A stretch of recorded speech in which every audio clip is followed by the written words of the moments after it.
Did on our way home or anything? Holidays.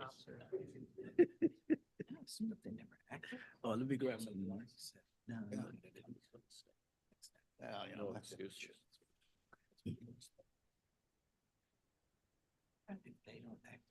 That doesn't mean it. They're all gonna get built, you think? Huh? You think they're all gonna be built?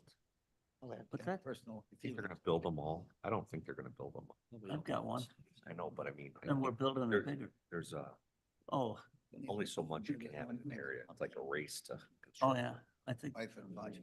you have to get it through the state. Yeah. Land and everything. We're way behind Wisconsin. Everything has gone wrong. They have on my- huge on ones. myself. Yeah. And then I can't believe. I can't believe it. Anyway. I don't see why we don't put them on the abandoned dumps. But yeah, should but you? Yeah, that- by me, it's 120 acres. Put it on. that's Sub- responsible for everything. that went- Well, they got the, what do you call it now? But things went good. Who gets Oh. credit then? The wife? The jogging stuff, not the running thing. Yeah. But I know people that Yeah. go there and like it. Well, that's what it should be. Really? They like the San Francisco Life I is used to so tell cross people- country. team. I'll give you guys credit for a job well done. I'll take responsibility for mistakes up to. You rob a bank, you're on your own, meaning you really screwed. Where is this one at? Totally road, it's. We appreciate it. There's so many bosses. This guy is? Yeah. Anytime, every time. Especially for the public. Oh. I'm not certainly sure we spent hours on that. We tried this and really stupid things. Yeah, I think that makes sense. He Her life was a lot different. Do you remember when public taking time off Then too. Yeah. for meetings? Yeah. Yeah.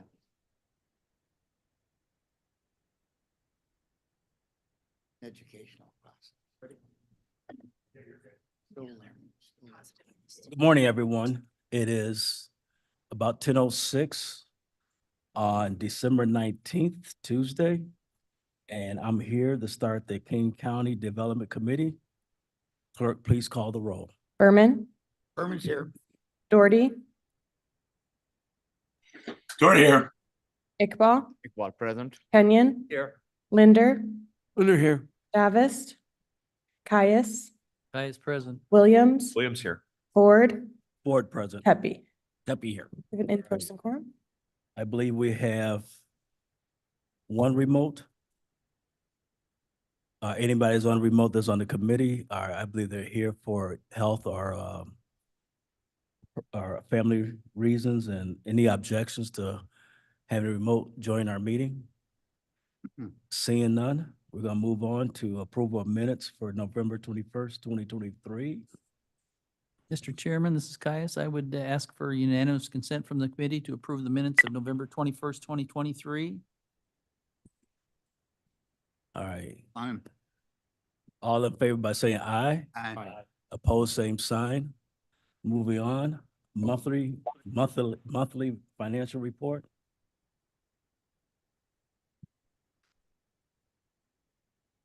All right, I think our reports are attached.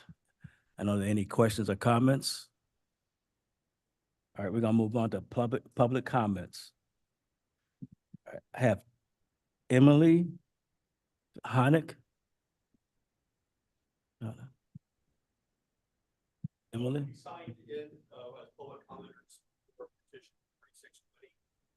Okay, all right. Sounds good. All right, well, Scott is yours then. Go ahead. We're hearing us right now. Sir, could we bring up that presentation if you don't mind?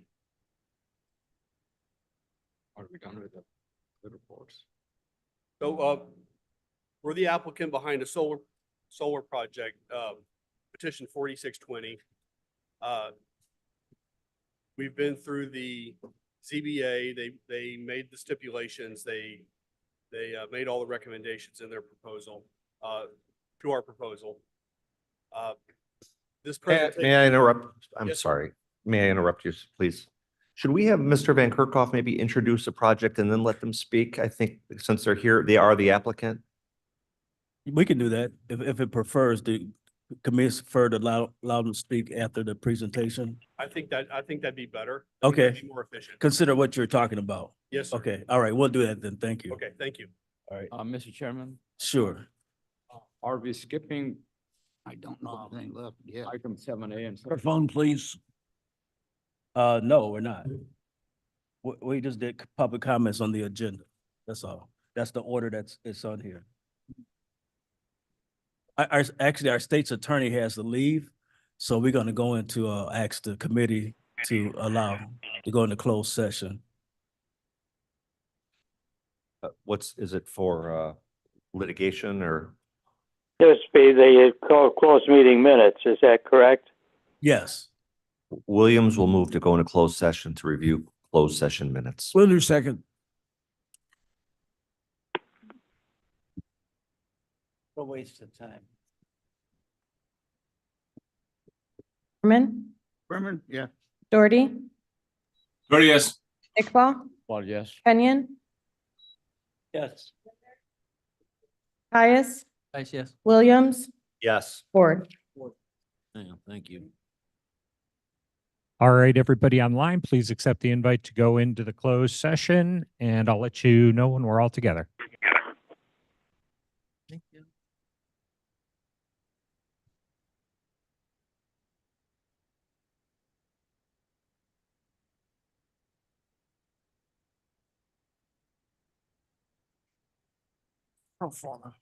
Thank you. I'm still missing 4 people to accept their invites. February. Come on. I have one more individual that has not accepted their invite to go into closed session.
All right, you are in open session.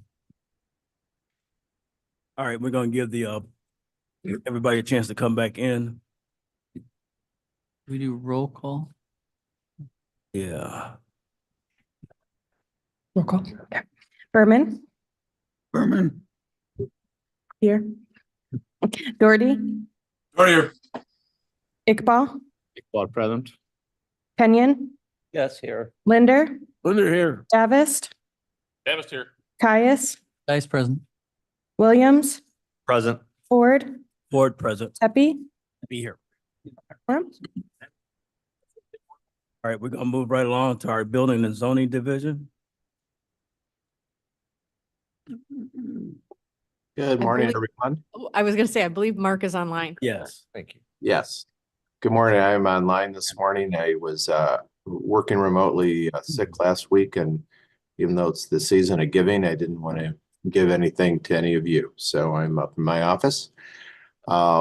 This has been with the sort of the come and go of the warm up and cold. We've had a lot of last minute applications, as we usually do, and folks who are eager to get started. So our team is working quickly to help, especially new construction, get holes dug and foundations in the ground before we hit the real serious winter section.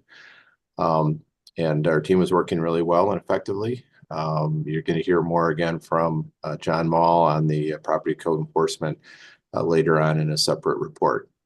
Zoning, we are very, very busy, as you are aware, with regular zoning petitions and variances, but particularly with the applications for commercial solar projects. With that, I'm happy to answer any questions. Otherwise, we can move on to our one zoning petition. Any questions or comments for Mark? All right, seeing none, let's move on. Great, thank you. Our first and only petition this morning is 4620, requesting special use in the S Farming District for a solar facility. As you're already aware, the petitioner and their team, who were all present at the zoning board meeting last week, are here again this morning to answer any questions. I think they have some of their presentation materials from the ZBA meeting if you wish to review those. I will go through the usual staff PowerPoint. I'm going to note that at the end of the PowerPoint and in your packets today is something newer. We continue to work with the State's Attorney's Office on improving our zoning board's report, their findings of facts, and the one in your packet today is very detailed on each of the 6 criteria. And when we're done, I'm happy to answer any questions regarding that. But given the usual things you're used to, this is the location of the property on the 2040 land use plan. It is in an area blue, which is designated as our resource management area.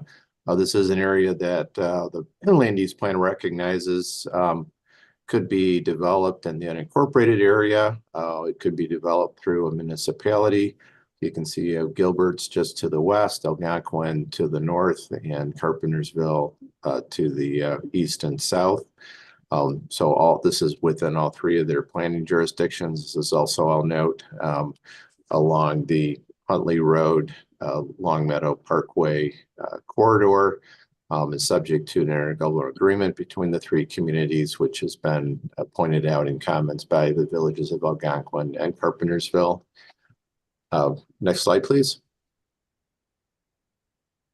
Now, this is the zoning map. You can see that most of this area between the municipalities is still zoned F district farming, with the exception of some E1, which are our largest residential estate lots zoning category, as well as a special use to the north, which is primarily for gravel mining activities.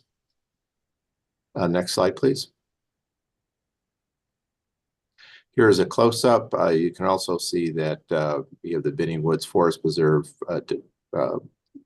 holdings to the south. Next slide, please. Here it is on an aerial. You can see that most of the area, including some of the areas that are within municipalities, are still being farmed or in some kind of a natural area or wetlands or mining activity. Next slide, please. Just a little bit more of a close-up. Next slide, please. And again, you see the subject parcel. On this slide, you see a little bit more detail of the, say, special use B3 zoning to the south and to the west, which is also unincorporated. Next slide, please. On this closer up version here, you'll see that there's the small carve out, I guess you could say, along Huntley Road is owned by a different property owner. It is on the market to be sold. It is a single family home, which was addressed in the petitioner's presentations. Next slide, please. So this was the original site plan submitted by the petitioner. You'll note that the solar panels go up close to Huntley Road and somewhat surround the single family home I just noted, as well as had proposed screening along Huntley Road. We had received comments from the real estate agent for the property, as well as a letter from the village of Algonquin. And subsequent to that, the petitioner submitted a new site plan. Next slide, please. In which you'll see their amended site plan, which is before you today. This is what was reviewed by the zoning board. You can see the solar panels were pulled way back off of the Huntley Road corridor, with the exception of the small area where the entrance is. Next slide, please. This is another version of that with some of the stats on the project. It's a 5 milliwatt project. They do have the 50 foot plus 42 foot per future road expansion. They're using just under 30 acres of the almost 45 acre parcel. They have vegetative screening on the north side, and there also is a condition of their added by the zoning board. They volunteered in response to comments from the village of Carpentersville to add fencing and screening along the entire length of the east property line. Next slide, please. Here's a detail of that area that's closest to the right of way. Just showing the detail of how that will work. And again, it's for their proposing vegetative screening. Next slide, please. Here's a rendering of how the vegetative screening would look like from Huntley Road and from the single family home, again from Huntley Road, but you see in the far distance the screening and landscaping that would be facing to the north. Next slide, please. This is their platted survey that was submitted for the petition. Next slide, please. These are the stipulations recommended by staff. These are the usual ones submitted by Water Resources, and Jody Walnick, I believe, is in the room if there's any questions on those. Next slide, please. And some more stipulations. Next slide. Next slide, please. And then KDOT had the following comment again about the proposed power poles and the ultimate right-of-way per the intergovernment agreement that I mentioned earlier. Next slide, please. Staff recommended comments would be for approval. The special use would allow for a solar facility to be constructed on the property. That would be subject to all the other permitting and requirements in our ordinances. Next slide, please. Regional Planning Commission was not applicable. Zoning Board of Appeals approved with the recommended stipulations and the added stipulation of installing a privacy fence and vegetative screening on the entire east side of the solar project. This was agreed upon by the developer at the ZBA hearing. It's before you this morning. Next slide, please. This is just a reminder, these are the 6 factors that the zoning board considered for all special uses, and in your packet, a very detailed report of their findings of facts. This was prepared using the actual transcript from the ZBA hearing by myself. It was reviewed by ZBA Chairman Jim Plonzinski, who authorized signing of the document for your use this morning. I'm happy to answer any questions regarding that. That's it for the staff presentation, and happy to answer any questions at this time, or you could allow the petitioner or any other speakers who signed up to speak. Mr. Chair. All right, can we get a motion to second? I would, Kenyon would move. Caius would second. All right, got a motion. So any questions or comments? Go ahead. Yeah, Mark, I had some informal reporting that the village of Carpentersville was opposed to this project. Now, in your report, you're saying that the village came in and recommended some screening that's been done. What do you know about that? Sure, they submitted a letter just actually the day of the public hearing. It's posted on the website if you want to read the entire contents of it, but generally they referred to the IGA for Long Meadow Parkway. They referred to their land use plan, which shows residential development in this area. They referenced that they had some discussions with a residential developer on the property to the east of this proposed project. They requested that the developer do an additional glare study that would have, instead of the height of 5 feet that the glare study was done at, up to 20 feet. And also that there would be screening and buffering to that property, so that when and if that property were to be annexed and developed for residential use in the village, that the screening, vegetative screening would already be in place. That's what the developer agreed to do. The developer did, he can explain more fully, but there were technical issues with providing additional glare study when there's nothing developed at the site at the time. They can elaborate that on that. But generally, in my understanding from Cliff Surgis, who's couldn't be here this morning, but had received some calls that the villages are not generally happy with a solar project being along the corridor and in the area. But as I said, we had received written comments from both the villages of Algonquin and Carpentersville. I'm not aware of any written documentation submitted by the village of Gilbert's other than a phone call to Mr. Surgis. Thank you. All right, any other questions or comments? Go ahead. Williams here. First of all, I'd like to thank the State's Attorney's Office and Mr. Van Kerkhoff's team for the findings of fact. I thought that was well done and helpful and takes a little bit of the pressure off of us. Were there any objectors at the ZBA hearing?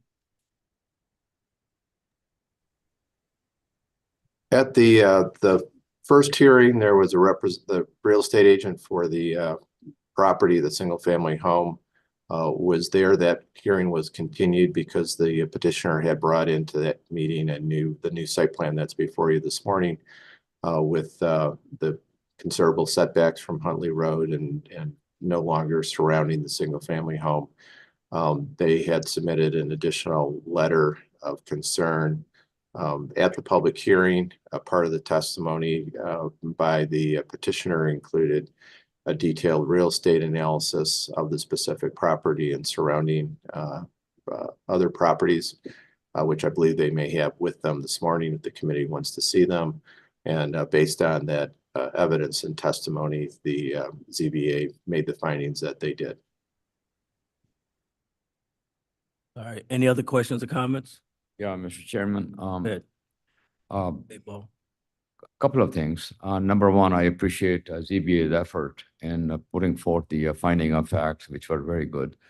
Number two, I have an amendment which states that the state statute and the county ordinance should be part of our stipulations. And I have sent it over to Blair. If you could please put it on the screen.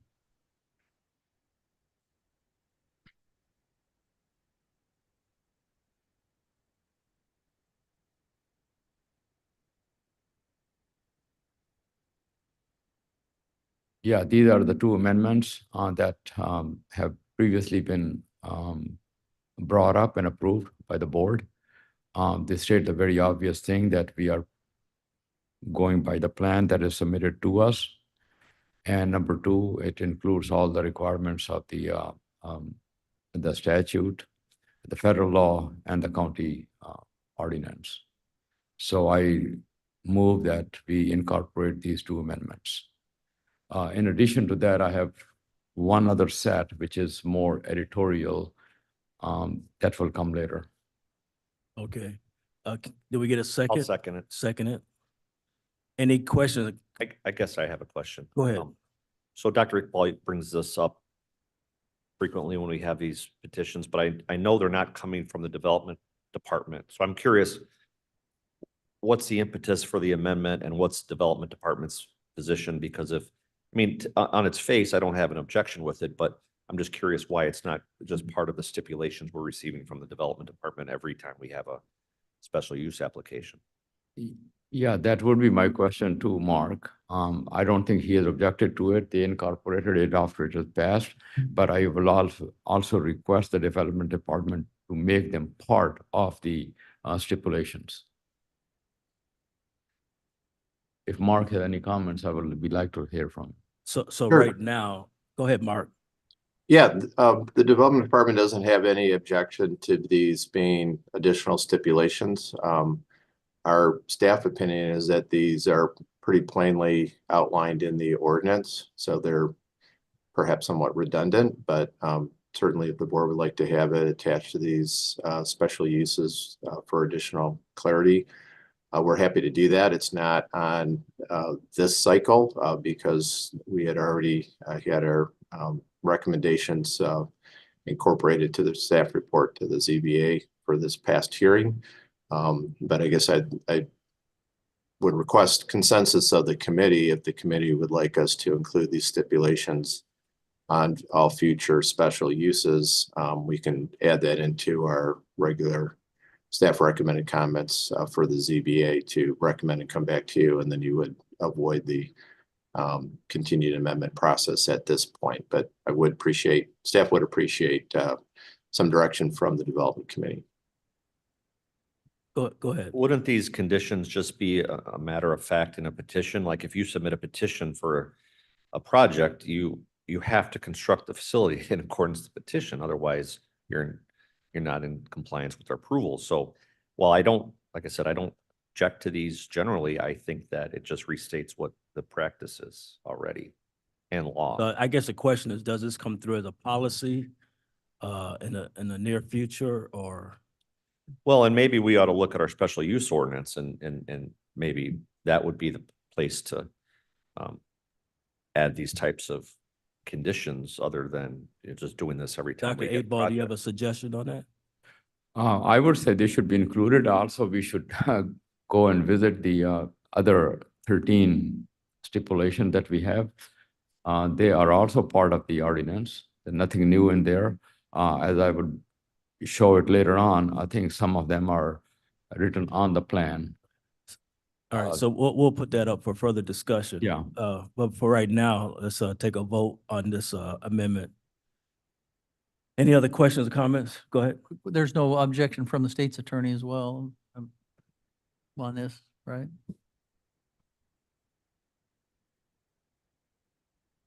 No, there's no objection. These appear to be the kind of things that you would see on a plan for a project. This would be a note, and the note would be to the effect that the understanding is that you're going to build the project in accordance with the plans, that you're not going to deviate from it, and that thereafter the project is going to be maintained, and in this case decommissioned in accordance with whatever the applicable law is at that time.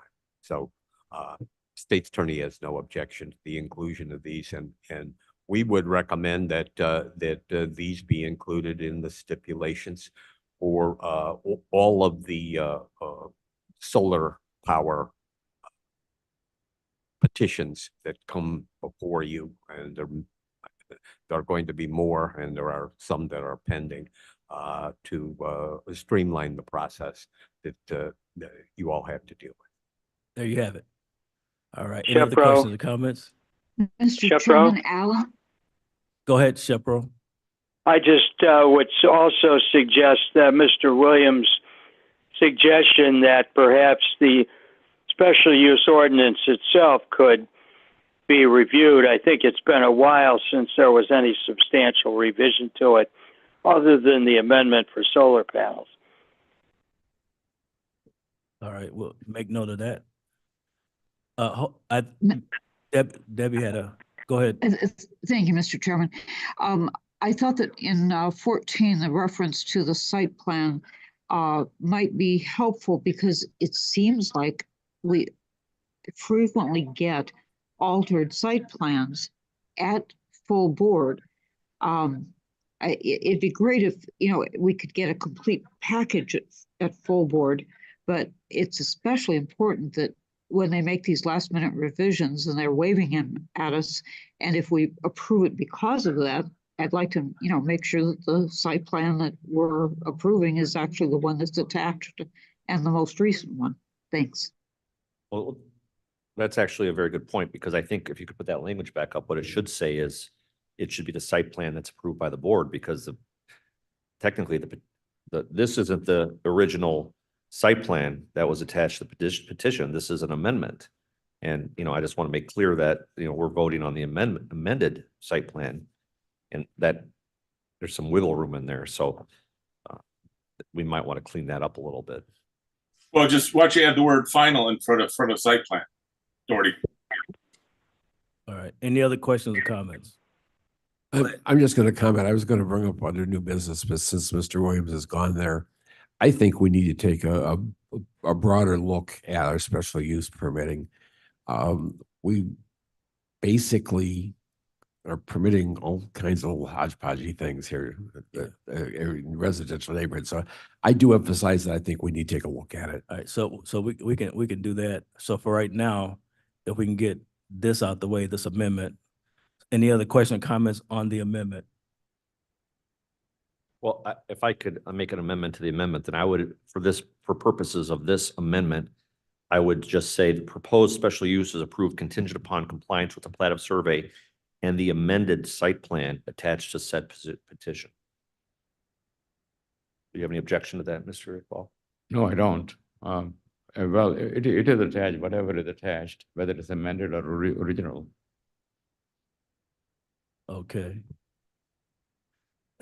Berman, but go ahead, Mr. Berman. thought in our original discussion, they had made an application with the first site plan. They came back then with a second site plan. Is That's that correct. So I just want to make sure that we're approving the second site plan, okay? the amended site plan. All right. Doherty, Go ahead. maybe you didn't hear me. I just said add the word final in front of site plan. Are we getting? Okay, so here, we just gotta remember, all this has to be approved by staff. This is not the final stage, even when it gets approved by the board, that it still has to go back for all the approvals that's being listed in our stipulations. So with that in mind, how do Mr. we get- Chairman, Shepro? go ahead. Sorry, I guess I would ask Mr. Van Kerkhoff, are we being too specific by saying a final site plan that might preclude further amendments? I'm forgetting the process, but it seems to me that there are often minor adjustments to the site plan before it's actually implemented. And I wouldn't want to create another obstacle to that process. I agree with that one. I agree with that. So, Berman again. Berman? I think we're trying to dot every I and cross every T, and I don't know why we need to do that. I think, going into, we already have an ordinance to approve this, and why we're duplicating that. I think we're, So right now, if we can just get this amendment, Well, I have an amendment to the amendment. I can withdraw the amendment Okay. if that's the All right. desire of the thank body. you. So we're gonna go back to the original amendment. And in the future, near future, we'll look at what we have in our ordinance. Mr. Chairman, Go ahead, Mark. since Mr. Williams had brought it up, I think there is potential with the language for 14 to cause confusion because it said site plan attached to said petition. If you were to go on our website and click on the petition, the original application has the original site plan attached to it. We also have posted the amended site plan. Typically, you know, in our review of any permits that come in subsequent to an approved special use, staff is aware of the amended site plans, and that's what we are reviewing that project, whatever type of special use it is too. So I agree with Mr. Williams that the wording of this could be confusing. I would just reinforce that the county code for special uses already does in my opinion, pretty clearly state that a site development plan or site plan is part of the special use, and that it gives the process for making any changes to that site plan. A minor change can be reviewed by you as the development committee, and a major change would go back to the zoning board for a new petition and a new hearing. So, you know, happy to have number 14 with the right wording, you know, as belt and suspenders to what's already written in the ordinance. But I think we do need to be careful on the language. Okay. Well, I could, All right, 8 Ball and then Williams again. may I refine that amendment? This plan that we have in front of us is dated, it's called updated layout, and the date is 15th of November. We can put that language in there, and the attached plan, site plan, updated on November 15th, 2023. If we do this right, though, it will be applied to for all of them. So I don't want to be that specific. My suggestion would be, having read this again, would just say, and the site plan approved by the county board. Because if we get to the county board and Mr. Surgis gets there and says, you know, the Village of Carpentersville wants additional screening on the eastern side of the property, I'm just talking hypothetically. I'm not saying that's going to happen. But if that hypothetical happens, and we've done this before where we've added screening, then the site plan would change. So why not just tie it to what the county board approves? We're moving this package on, presumably, and then the language works fine. Mark, any comments on that? Yeah, that's probably the cleanest because that allows for changes which could happen at the county board meeting for approval. So it refers to whatever site plan is approved by the county board. So I think that's much clearer. Go ahead. Thank you, Mr. Chair. Tepe here. My concern is that if there are what I would refer to as minor changes, that means it's going to have to come back to the county board for those kinds of changes. We have staff that really handles this. So if, you know, when they begin to install all of these panels and they find that they need to make some changes, you know, for them to have to come back to the county board for a revision can be costly and untimely delay, and an area where we are micromanaging where we don't need to micromanage when we have staff that can handle this very effectively. Yeah. Thank you. But to Mr. Tepe's point, though, if that were to happen, there's a minor amendment process in our code already, which would control, and that would just come to the committee. It's the same thing, whether or So, not. are we trying to say this language is just to cover what we do as board members? Is that? Well, my concern with that is that the petition that's attached, the site plan that is attached to the petition is not the one we're approving, which is a problem that I have with the language, having reviewed this now 10 So can times. we refer it to just this committee right here? Because that's where we're doing it at as of now. Go ahead. Director Walnick here. I just want to add on to what Mr. Tepe said in that oftentimes when they actually get into design the stormwater facilities, they have to move some panels around depending on the sizing of those stormwater facilities. So it's not unusual when we're actually going through the stormwater permit process for the site plan to slightly change. All right. Any other questions or comments on this amendment? So do we have a final amendment? Yeah, this is it. This is it. I withdrew my motion. All right. So can we go ahead and get a roll call vote? Berman, No. Doherty, 30 no. Iqbal, Well, yes. Kenyon, Yes. Linder, Linder, no. Havist, Yes, no. Caius, Caius, no. Williams, Williams, no. Ford. Board, yes. It fails.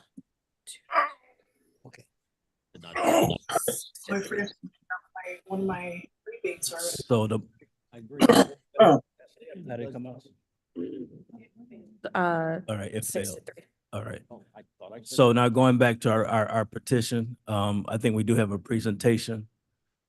Let's hear Mr. Osborne. Let's see, are we on? Oh, we are. So we had the presentation. Can we go back one slide, please? There we go. Thank you. This is the site plan, and what you were just discussing here. We removed this area, panels we had in this area because we realized that it was very much unwanted by the neighboring property here. This is the home of Mr. DeVos, who the property is on the market right now. The stipulation, one of the concerns that I had, and this is regarding your previous, your discussion just now, is we have a stipulation that we agree to do a privacy fence and a vegetative screening buffer here on the east side. I didn't know if I should submit a new site plan reflecting that, because that could be considered new testimony and have to go back to the ZBA a third time. So I'm happy to show whatever site plan you want to have us show with the privacy fence and the visual screening here. But you've seen all this data already in Mr. Van Kerkhoff's testimony. So we can move forward to the next slide, please. Thank you. Getting into the stipulations, this contains some technical details that Emily is much more knowledgeable of than I am. All right.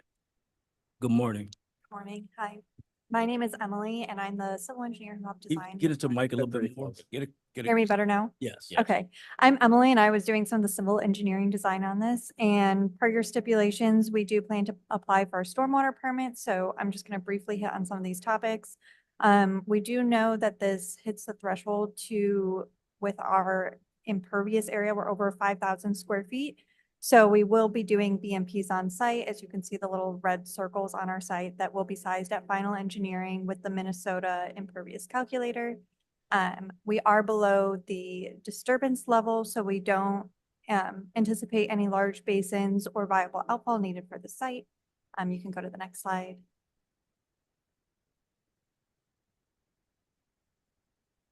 I think I already addressed 4. We're planning to do the Minnesota disconnect impervious calculator. We did do this with the preliminary design, and we plan to treat 382 cubic yards of water.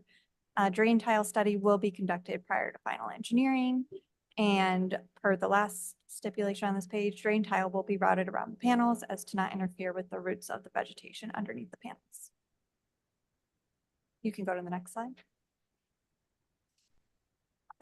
So these are just additional stipulations that we plan to meet. We will be doing soil samples every 5 years for the site. The project area will be planted with native grasses underneath the panel area, covering over 80% required for the site. The site is not in a floodplain, so we don't expect any compensatory storage on site. We have already done a level 1 delineation and a site walk for the site, and prior to final engineering, we will be getting a level 2 wetland delineation. Then you can go to the next slide. So for this one, our BMPs will be placed in a conservation or drainage easement to allow for maintenance. And I believe that is the last stormwater stipulation. And then if you want to go to the next slide.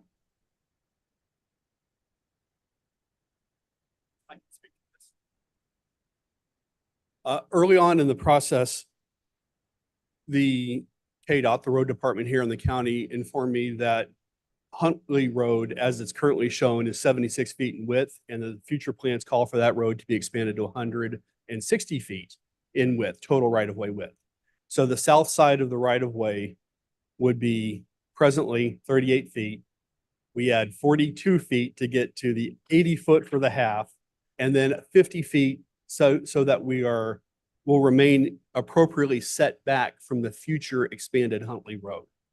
Now, Carpentersville, Algonquin brought up a question about a bike path that's planned in the area, and that bike path is planned for the south side of Huntley Road within that 80-foot expanded width. So we've accounted for all those variables that came up from Algonquin. Carpentersville raised similar concerns, and we have the appropriate setbacks from the road, from the future road. So could we go to the next slide, please? Thank you. And that's what this, and I know Mr. Van Kerkhoff's presentation included this. So presently 38 feet, 42 feet to this gray line here, that's the right-of-way, the future right-of-way line, and then another 50 feet to this pink line here. And so this meets the appropriate setback requirements of 50 feet for the solar infrastructure from the road. We also are working with ComEd to make sure that they can pretty much place poles. It seems like they can place poles wherever they want. I'm trying to make sure that they push these down further to the south. They're going to have to reroute this existing overhead line anyway when the road expands. So that would put it down here outside of the right of way. And so we believe this pole location right here is in the proper location. If it becomes a requirement to move that as the road expands, we're all happy to do that work. Next slide, please. Wait, I'm sorry. Can I interrupt you? Yes, sir. Can I ask a question? Can you go back to that previous slide? Williams here. Don't you have a conflict at the northeast corner of the northernmost portion where the proposed right-of-way is with your fencing encroaching on the right-of-way? The way the state law is written, it says that the solar infrastructure is the panels. And so the panels have to be set back, but this fence line here could be in the setback width. But what I'm sorry, is that bottom pink hash line, is that future right-of-way? No, the future right-of-way is the gray line here. Okay, so that's not existing. Okay, I understand. Right, so the future, just I to got it. reiterate, if I need to, the future right-of-way is this is the 80 foot off the center line. The pink line here is the 80 foot plus the 50 foot setback. Makes sense now. Thank you. for Okay. clearing that. Thanks for the question. Next slide, please. Okay, this was getting back into Mr. Van Kerkhoff's presentation. So that's not anything for me to address. Can we please move forward? So the privacy fencing, this is what I tried to speak to earlier. The privacy fencing and the vegetative screening along the east side of the project area. Carpentersville sent in a letter that they noted that they've had a conversation with a real estate developer about possible annexation of that parcel immediately, 80 acres of land immediately to the east of the project area. That land's not presently contiguous with Carpentersville. So I'm not quite clear on the annexation question there, but we're happy to do the screening anyway if that neighborhood, in advance, such that neighborhood doesn't have a visibility problem. As to the glare studies are typically done on precise point locations, and not knowing where you would place the home, I can't precisely do the study that says there won't be any glare here at 20 feet above ground level, not knowing where that home, not knowing where there is. So I'm happy to do the work and help the developer in the future if they want to bring those questions. But I don't have a way to answer their question today. Next slide, please. And again, so as to the privacy fencing, this is down at the Kendall County Courthouse in Yorkville. This is an 8-foot wooden privacy fence. This is what it looks like around a solar facility that's been there for a few years now. Next slide, please. Peeking through the gate, and that's what their facility looks like. And one more, please. And again, that's peeking through the gate, but that's how the facility looks in Yorkville. Not our facility, and with that fence, the visual, the vegetative screening buffer really looks much better than just a naked 8-foot fence like that. So that's what we're proposing to do. Thank you. Mr. Chairman, if I could just Go ahead. add a brief comment. My name is Kyle Barry. I'm the attorney for the project, the law firm of McGuire Woods. So I wanted to provide some additional comments in response to the question about the Village of Carpentersville's letter. First of all, as Mr. Osborne just pointed out, the property that the Village of Carpentersville said that mentioned something about a subdivision on does not appear to be adjacent to Carpentersville. So I know there was some discussion about annexation, but I don't know how many parcels are in between their boundary and this parcel, but I don't know that it could be immediately annexed. But the other thing I wanted to point out is, as Mark mentioned earlier, we got the letter from Village of Carpentersville, I think that the afternoon of the continued zoning board hearing. So there wasn't a lot of time to respond to it, but my client did offer accommodations with respect to the screening along the east side of the property. And lastly, I'd just like to address what the letter says about the potential subdivision. It says the village said they've been in discussions with a potential developer. Well, neither the village nor any developer was at the hearing. So I was unable to ask them any questions about what those discussions entailed. I mean, as far as the evidence shows, they're aspirational and speculative in nature. And I just wanted to make sure everybody was clear about that. Maybe some of you have talked to the Village of Carpentersville and have more details about that, but there was no evidence presented other than discussions. And you'll see that if you look at the letter. So thank you for allowing us to speak this morning. All right, thank you. Any other questions or comments? Mr.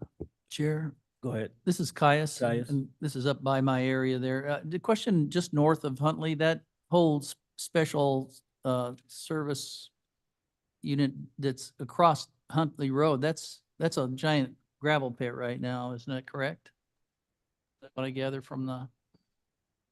Yes, that's correct. The big gravel pit. Yeah. Yeah, I'm not sure. And of course, I like to speak. Can we go back to that map while he's talking? Yeah, if we got some. I like to speak in favor of solar when it's appropriate, and I do want to work, of course, with the Village of Carpentersville and Algonquin. And just on first observation, I look forward to having this go forward to the board too, for review, for more information. But it seems like that area is already has an industrial feel to it, with the gravel pit across the road. And of course, I live in northeast of this, where we are pretty close to a gravel pit, and we have been known to live with them in harmony, if they monitor all their processes correctly. And the solar field is, I'm not sure why we have to have speaking to the glare, it's been proven that solar is absorbed by solar panels as opposed to being reflected. So the glare is not a particularly difficult objection to overcome, I don't think. So I look forward to seeing this move forward. All right. Any other questions or comments? Mr. Chairman, can we go to page 36 and 37 of this presentation? Okay. Blair, I sent you, yeah. Page 36.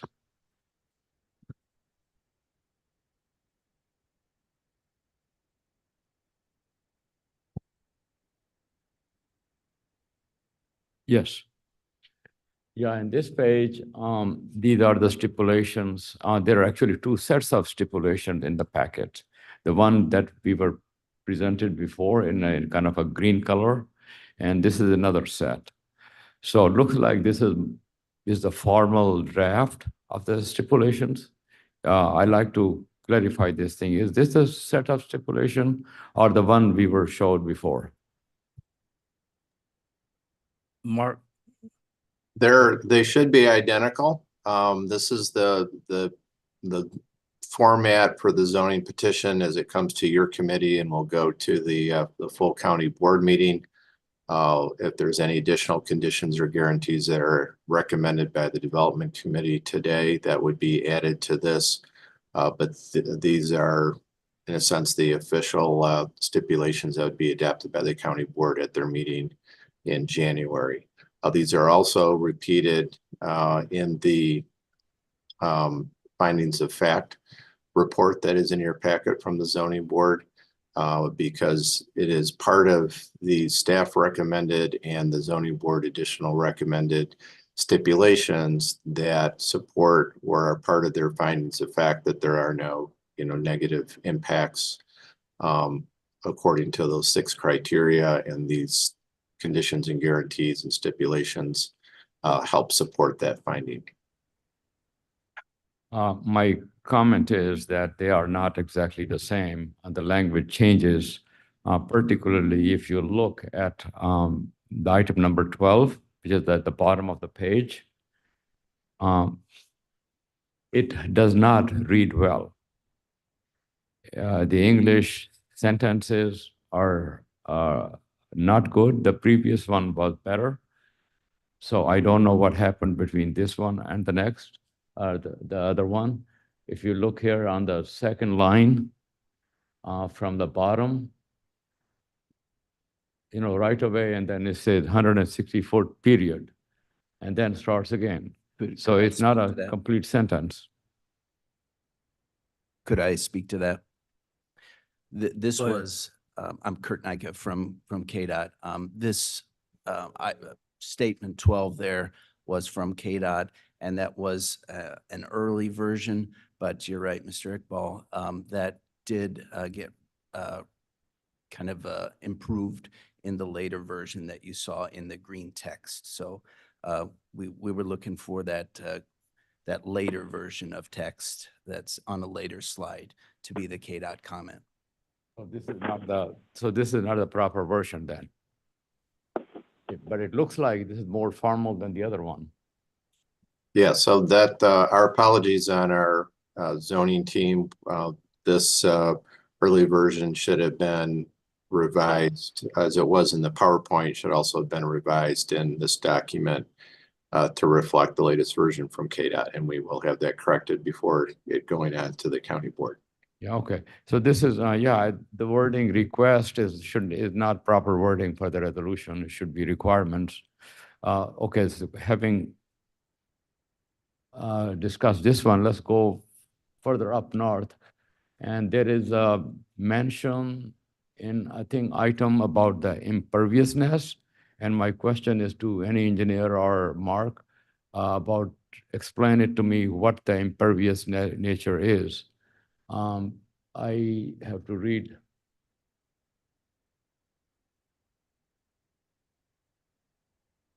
I don't have it. Are you referring, this is Jody Walnick, to the disconnected impervious area? Number 2? Yes, impervious, impervious area. What is the impervious area? It's not the impervious area of the panels. It is the impervious area of the footings of the panels that impact the soil.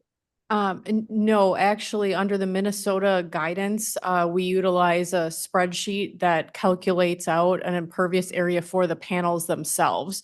because there is growth of vegetation underneath the panels, they don't result in a 1 square foot per 1 square foot impervious area like a roof or a pavement area would be. It's a percentage of the panel based on the infiltration and the amount of runoff coming off those panels. So the panels themselves are not considered pervious like a lawn would be.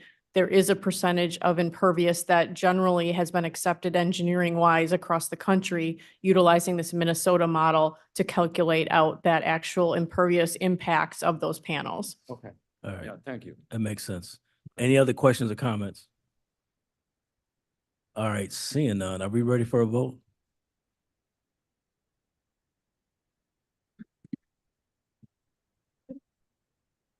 Go ahead. Berman. The petition. Petition itself. Berman votes yes. Doherty, Or yes. Iqbal, Yes. Kenyon, Yes. Linder.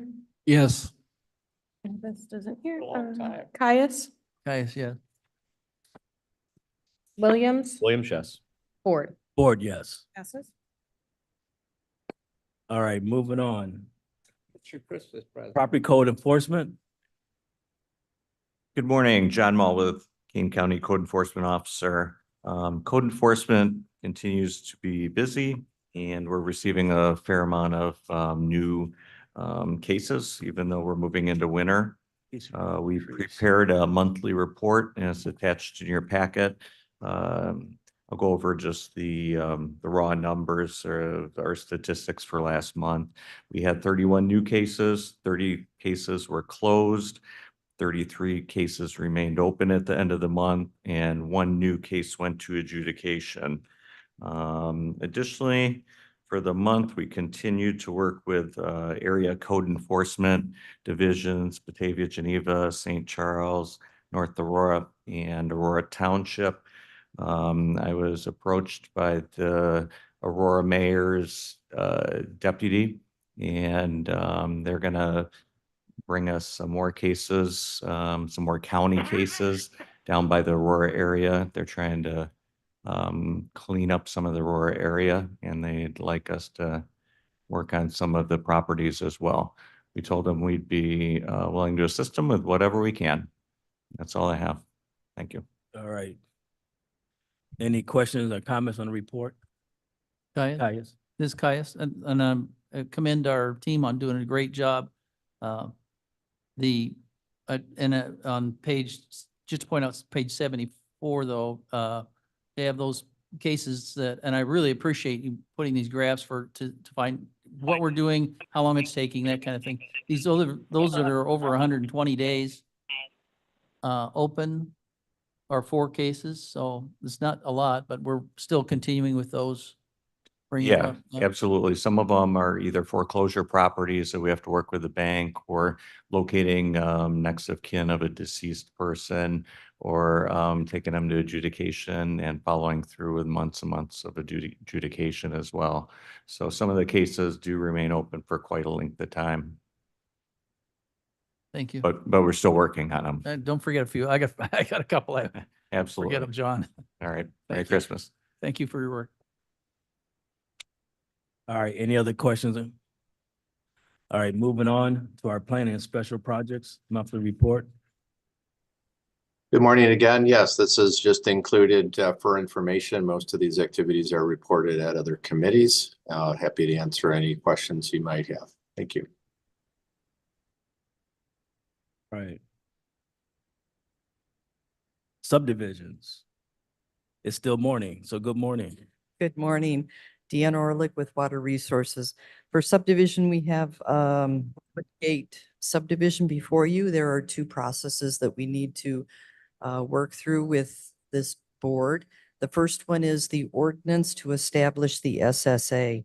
This particular ordinance will be in effect should the homeowner association for the proposed 6-lot subdivision fail to do their duties in maintaining the stormwater that is on the site.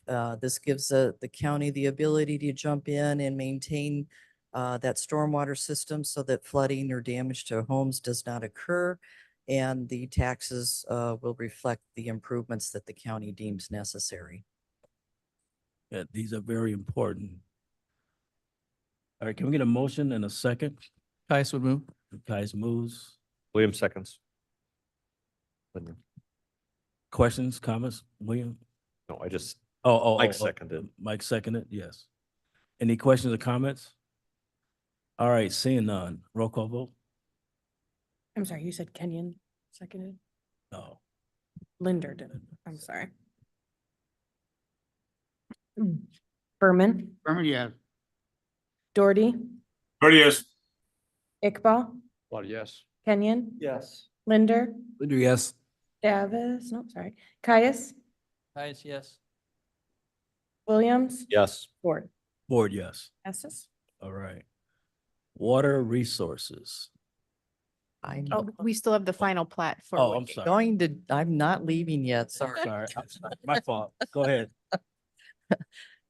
Second part of the Woodgate subdivision today is approval of the final subdivision plat before you. So this has come through the preliminary process. It's come through an assortment of review processes within the county. The site itself is in the township of St. Charles. It's close to the Maple subdivision off of Crane Road. The parcel itself is about 19 acres.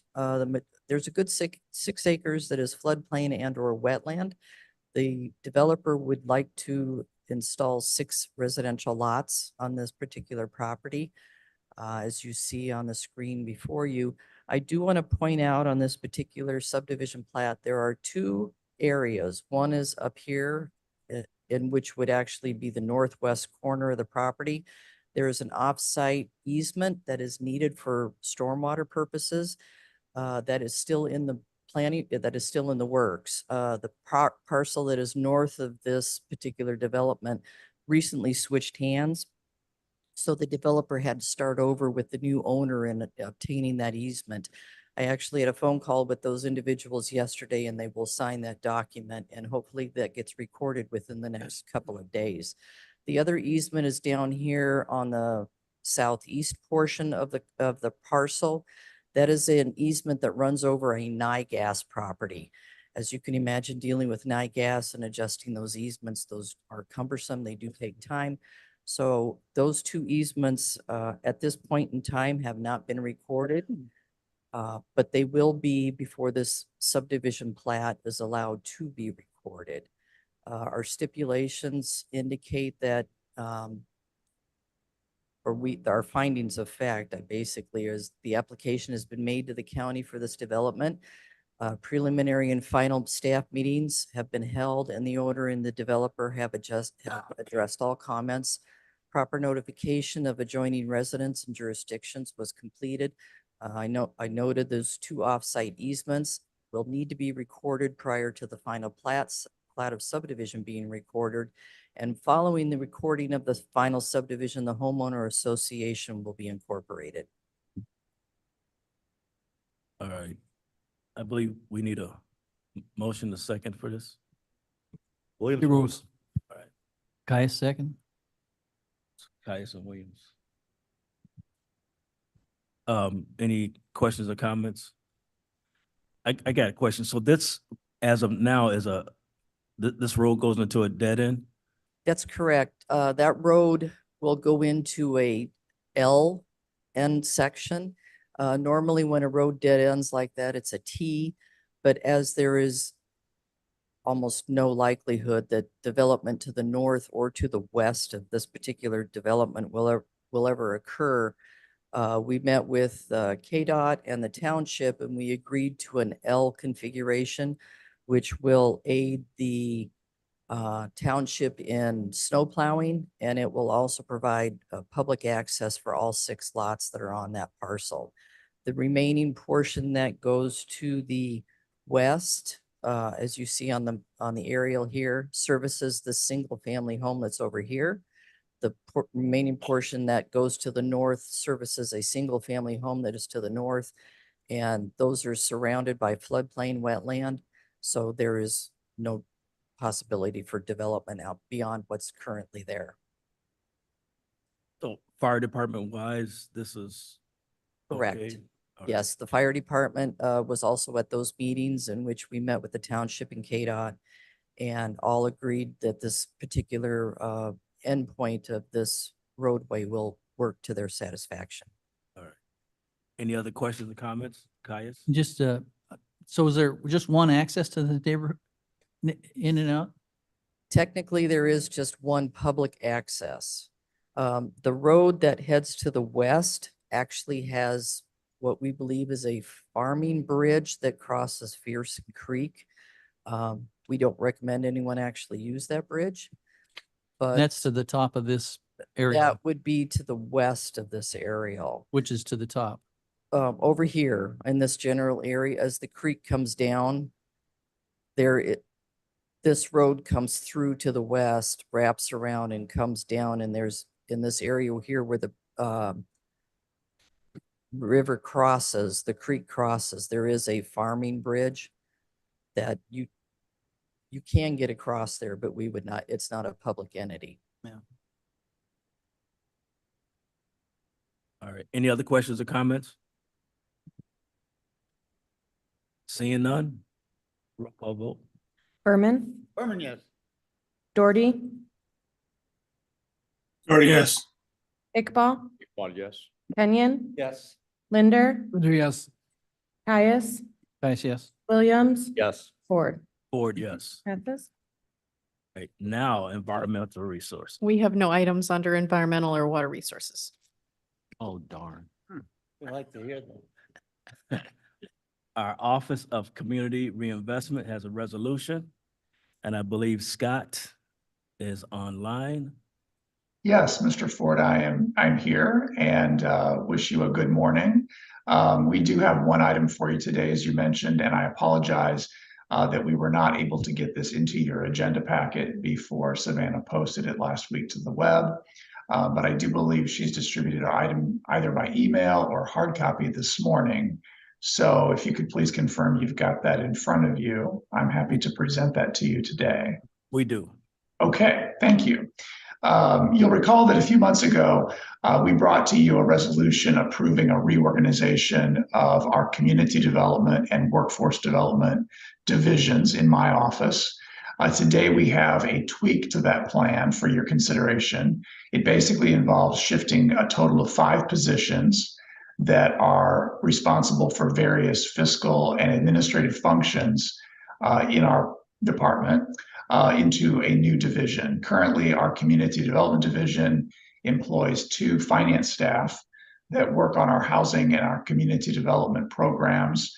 And then the finance department, headed by my colleague Kathy Hopkinson, employs 3 finance positions that work on our workforce development programs. We've had some turnover in the workforce development finance team recently, and I've been working with Kathy very closely to plan and implement a reorganization of these total of 5 positions that I just referenced into what we're suggesting would be a new division in my office, specifically the Finance and Administration Division. The resolution before you today not only establishes that new division, but it creates an assistant director level position to head up that division. And it consolidates the 5 existing positions into that division. We're calling it our Finance and Administration Division. If Blair could scroll to the Exhibit A that is behind our resolution, I just want to call your attention to the left-hand side of that exhibit.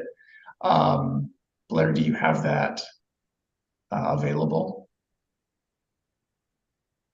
I don't see that on the screen yet, but I believe you've got it in front of you in hard copy form.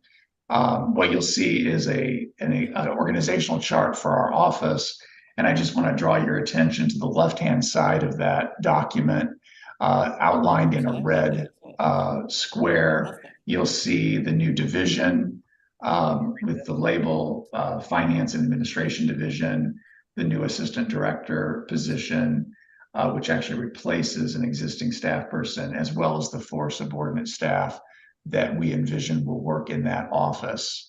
The resolution further specifically names the fiscal year 2024 salary amount for that assistant director position. I want to let you know that it's exactly in line with the other two assistant director level salaries in my office. So we do intend to have a level of internal equity among that level of management position. And I'm currently developing the job description that outlines the specific duties and responsibilities for that position, and will provide that to the finance and human resources departments as soon as it's available, hopefully yet this week. Nevertheless, we are asking you to approve this measure today so that Kane County is able to be positioned by mid-January to demonstrate to both the state and federal agencies that we report to that we have our fiscal responsibilities covered. So that concludes the summary I have for you this morning. Again, we're asking for your approval of this resolution at this time. Any questions? I just want to make a question. So actually, in our meeting that we had yesterday, which both finance and HR was there along with Surges and Madam Chair, it was it 3 or more of these positions were already being paid for through your department? So currently 2 of the 5 positions are covered by funding that comes entirely from our housing and community development programs. Primarily that's HUD funding. The 3 positions that are currently in the finance department that we're proposing be relocated to my office are covered entirely by workforce development funding from the U.S. Department of Labor that comes to us through the Illinois Department of Commerce and Economic Opportunity. So we're proposing no change in headcount overall, just a reorganization of the positions and a reclassification of one of them. All right. Questions, comments? I couldn't read this, so this is better. Thank you.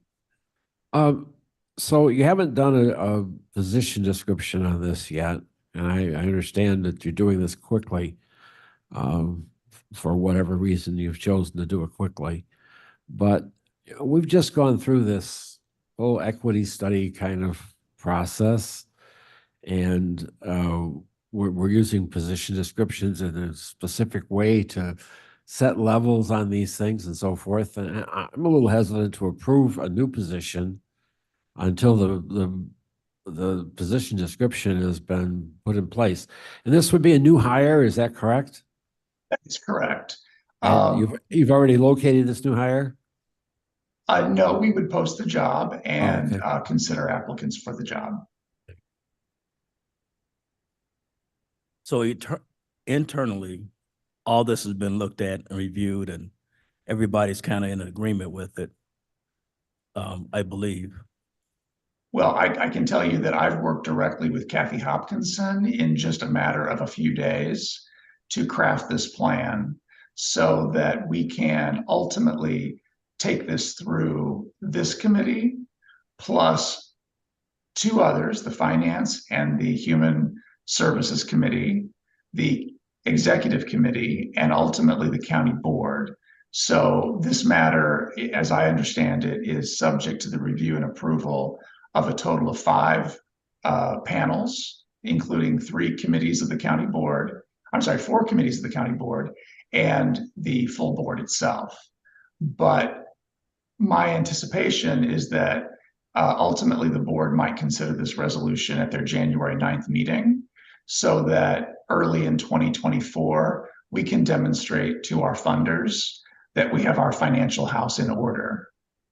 Until that time, I will tell you that Kane County is looking at a high-risk status for its designation with DCEO because this is a key position involving finance that they look to be covered. And we are concerned that we won't be able to satisfy their standards in the meantime. So we're looking to move quickly. I'm asking for some relief under your new policy because this is kind of a real-time situation that we need to respond to.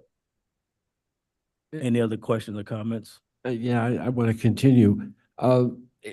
Jody, maybe you can help us a little bit. Is it normal that we advertise a position with a specific salary, or do we usually have a range?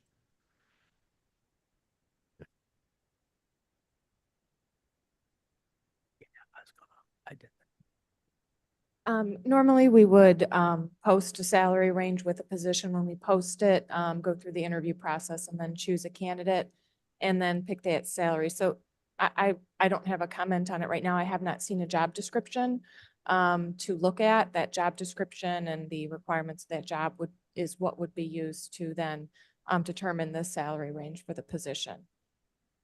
And I haven't seen that yet. I don't believe I think Mr. Berger said it's not yet completed. Yeah, That and is yet in the correct. resolution, there's a specific salary. Yes, and that salary is exactly the same as the other two assistant directors' compensation level in my office. All right, Darty has his hand up. Go ahead. Thank you, sir.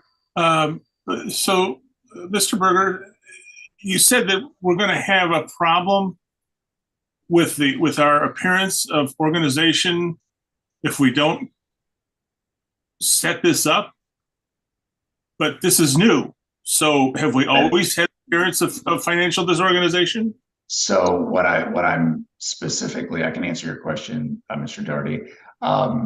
So the fiscal manager position, which is the individual that is ultimately responsible for managing our workforce development finance work, is considered a key position. Kane County is the fiscal agent on behalf of a 3-county workforce development area. And whenever there is turnover in that position, and that person, specifically Maria Gonzalez, left that position last Friday at 4:30, we are considered to be high risk. They view staff turnover as an important element when it comes to risk status.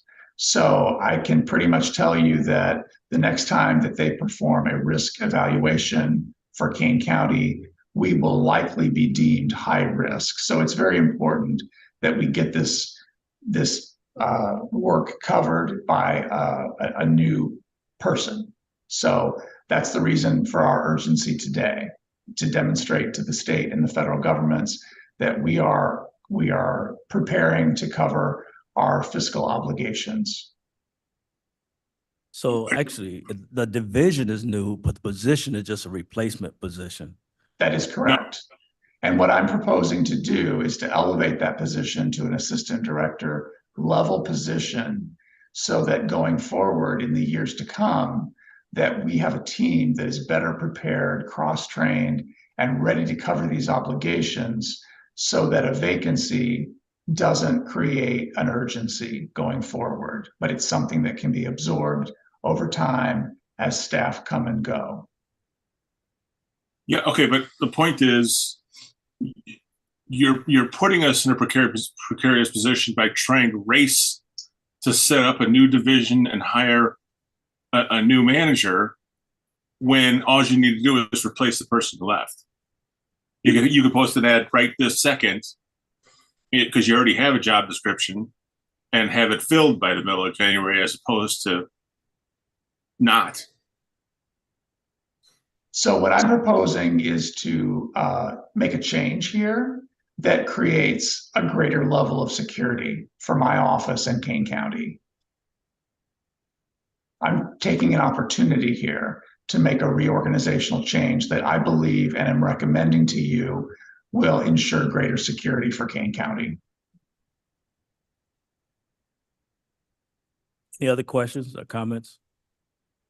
Go ahead. Mr. Chairman, I have a question. Mr. Berger has been the director of this department for a long time. How has he been managing without this critical position that he says is critical? This person just resigned as part of it. And I have not been managing the workforce development fiscal team that is in today and for the time being is positioned in Kathy Hopkinson's office. So I'm not currently responsible for those functions. So is it a move over from the finance department to his department? Yes. Yes, so we're proposing to move a total of 3 positions into my office to combine them with the current 2 positions that my assistant director for community development manages and create a new division called finance and administration. And that team of 5 people that you see outlined on this org chart will collectively be responsible for all of the various financial, administrative, human resources, reporting obligations that our various programs require us to report on. So could we hear from Kathy to say that there would be some deduct from her department going over to the other? Go ahead. Yeah, this is an interesting situation. So as part of the finance department, for the last, I'm assuming at least a decade, 3 of the staff people in the county finance department solely work on workforce development and nothing else. They do not assist with any of the other central county finance operations. And there's a long history of how these positions, which support the workforce development department, ended up being rolled into the county finance department. It's a unique situation. Most offices across the county, KDOT, health, et cetera, they have their own financial staff within their own department. So I am fully supportive of this. These 3 positions are fully funded by grant money. They do not assist with the county's general financial operations. And it makes sense. These 3 positions are located here, and they're not with the rest of all of the program staff for workforce development, which are located in Batavia. So as part of this reorganization, these positions would go and be physically located in the Batavia office with the rest of all of the Office of Community Reinvestment. And as Scott indicated, the overall plan would be that under this new position, they could be cross-trained. So not only could they work on workforce development, but also community development. And there'd be one finance and administrative function in his office that would support all of his operations. So I'm fully supportive of this. The question is, our next question, would there be any saving to the taxpayer through this? These are all grant funded. It's all They're already grant being funded. approved for by the grant, paid for by the grant. It's all, yeah. The positions that are in the finance department that are dedicated to workforce development are all grant funded.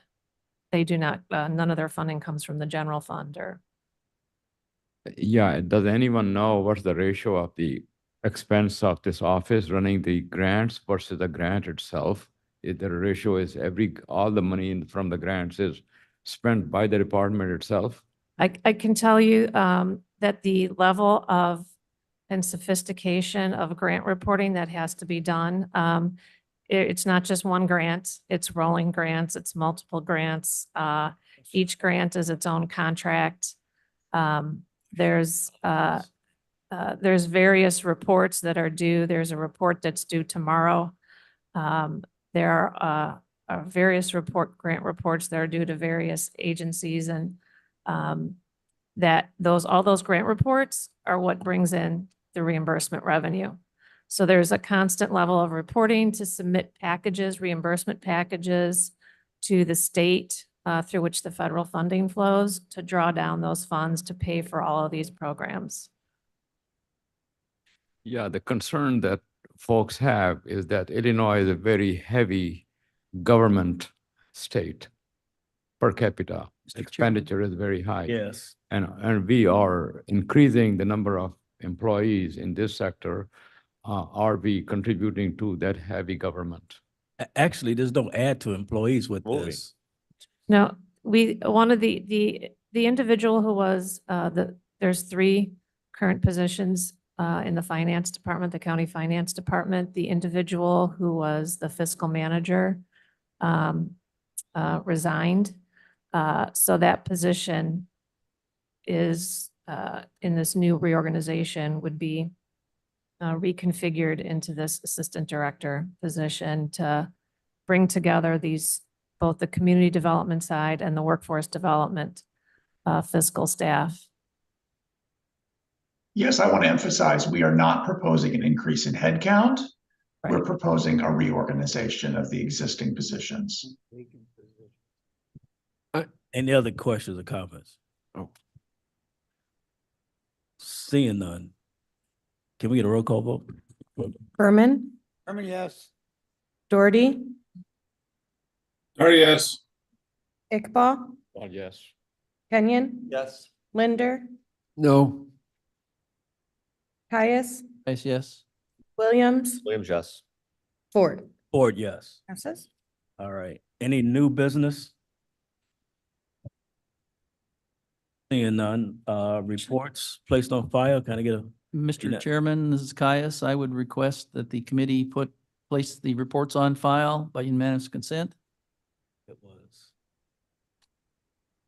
without objection. any objections? None. Seeing none, all in favor by saying aye. Aye. Opposed? Same sign.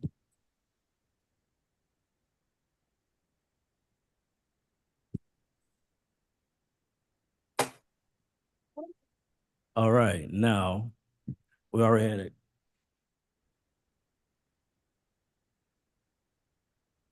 Okay, we just need to vote on the release of the minutes. Caius would move that we vote on the Exhibit A as presented by the state's attorney for release of minutes. Herman, second. Do we need a roll call vote for that? Believe so. Good, let's do a roll. Berman, Herman, yes. Doherty, yes. Iqbal, Yes. Kenyon, Yes. Linder, Yes. Caius, Caius, yes. Williams, Williams, yes. Ford. Ford, yes. All right. I think there's no more public comments. That's gonna be off agenda. Mr. Kenya, The time? please. Thank God. I move we adjourn and get outside. Second? All in favor by saying aye.